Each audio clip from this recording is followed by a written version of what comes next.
This section is going to be a little shorter than the previous two because we'll briefly talk about the different types of reaction to stress. This section is a chance for us to get to know ourselves. So, a quick question for you folks. What happens to you when you're stressed? Do you show symptoms more physically or emotionally? Well, let's find out. And we'll have a worksheet for each type of reaction.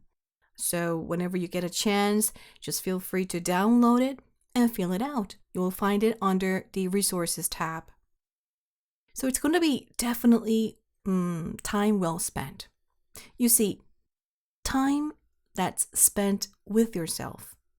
And doing the worksheet is also a form of meditation because you will be focused on answering the questions, trying to figure out the answers, doing a little bit of retrospective thinking, looking back and see, how your day was.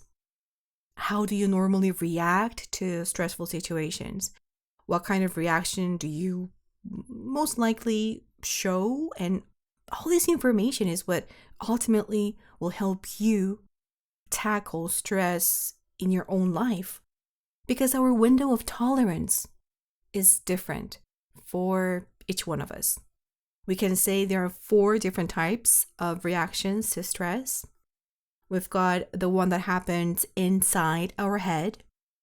We've got the one that happens that's expressed emotionally through emotions and feelings. And we've got the one that's expressed physically. So we've got the one also that's expressed through actions and behavior. So each one of them, they're different and they have different symptoms. Now, let's take a look at the first one, the one that happens inside our minds, our cognitive reaction. So when the reason triggers our stress, we are like bombarded, attacked with thoughts. And it just goes spiraling out of control. And our imagination in that case doesn't help, but just makes things, worse.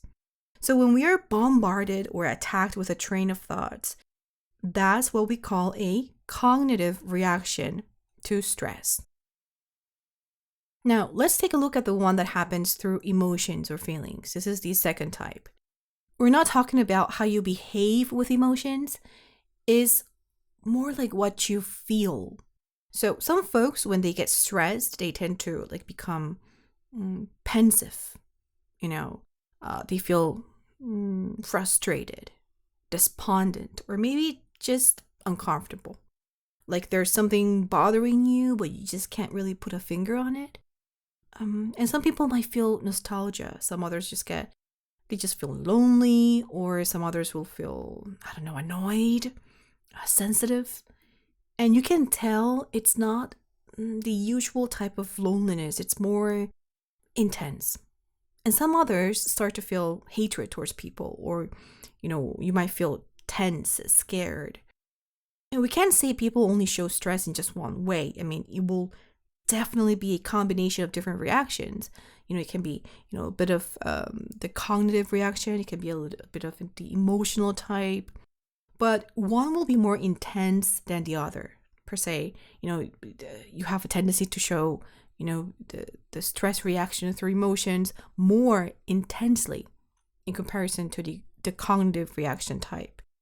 And there's always a favorite, our very own to-go-to type of reaction that helps us express our stress.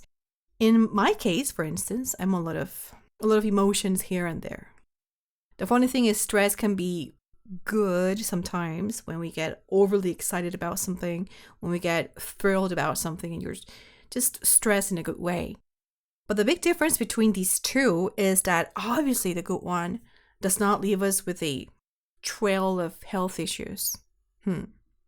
Now, the third one is the physical reaction to stress. Can you think of any? We explained in earlier sections how stress can take a toll on your health. If your brain is affected because it's not getting enough oxygen, then less blood flow will happen, and it can affect the optic nerves in your brain, and you end up getting, vision problems. Seriously, you start seeing things blurry. If your brain is affected, it can lead to all kinds of symptoms, from losing your appetite, not being able to sleep, eat more, eat less, get forgetful, dizzy, you name it. But do you get any physical reactions to stress? I mean, in your case, what's your most prominent physical reaction? If you ask me, well, insomnia.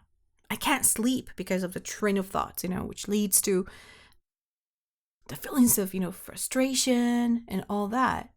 Now, after I started practicing different techniques to strengthen my neuroplasticity, increasing my window of tolerance, I think I'm doing pretty well nowadays. So we'll have a separate worksheet activity for this one too. Come to terms with the different physical reactions you show when you are under stress.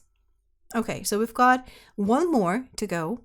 And now, this one is the one that is expressed through actions and behavior. So most of you must know that 70 to 90% of how we communicate is nonverbal. It's action, it's with gestures, behavior. And as a matter of fact, the best way to understand human behavior is to observe human behavior. Yes, just observe humans interacting. What are their gestures? How do they behave? What's their attitude? And sometimes I just sit outside in the park and do people watching. Yeah, seriously. Looking at a couple walking their dog, for instance. The man walks ahead of the lady who's got the leash. What does that say about that? I mean, they obviously have communication issues. They might have argued before stepping out. She's the one wearing the pants in the relationship. Maybe she is the type that holds grudges. I don't know. Well, we can't make too drastic of assumptions, but you get the idea. Now, how do we know someone is stressed? Well, I had this colleague once. She would get dead quiet when she was stressed. I mean, you would talk to her and she wouldn't answer. And it gets really awkward, when that happens. Some, they would do the opposite. They would just talk too much. Some might just yell at you because you asked for the time, or some might take things too personally. Or some people just end up biting their nails. Some even, end up eating those nails. Seriously, I've seen that happening.